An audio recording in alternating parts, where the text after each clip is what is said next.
How tall are you? 6'1". Yeah, you're 6'1", so I mean I'm 5'8.5" on a good day. Yeah. Right? But if I'm gonna hit a pitch and wedge through about a 7-iron, I mean really you don't have to fluctuate this stance that much. With all your short clubs, if you really want to, and again I'm not saying if you're gonna hit different types of shot you might vary your stance with. Okay, but under normal circumstances you're just hitting a normal shot for the most part. Yeah. A pretty good full swing. You could stand the same way. That would be too narrow.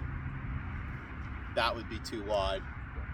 And everybody's going to have a personal preference from where balance is. But for me, if I was going to hit all those clubs I just mentioned, maybe about like that. So the insides of my feet, if I drew a line straight up, would maybe be somewhere around where my shoulders are. Give or take a little bit. Might not be perfect every time, but I'm just not going to get too wide because then I can't utilize how I want to move the trunk and the legs and all of that the right way. Yeah. So good positioning, good balance. And when you turn to the top, once I get there, I don't want to shift to the outside of that foot. I really want to make sure that that hip isn't causing an outward type of a leaning where you see that foot coming up or rolling really much at all. Because then you got a lot of extra stuff you got to try to get back into the lead leg. Yeah. Now what I do want is I almost want that analogy I use with the pitcher.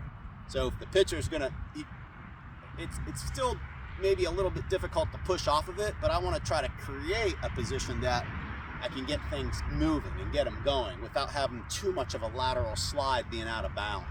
Yeah. Okay. That's what you got there. And But your hips, at the end of the day, if you're going to really simplify that, when I get to the top, I want my hips more centrally located before they change direction a little bit. I don't want my hip bone too much on the outside of that back foot to where it looks like that back foot can flare up that way. that makes sense. Okay. So like in to out, stay in on the back and then out Correct. on the front. So in a nutshell, you would remain pretty darn centered on the way up.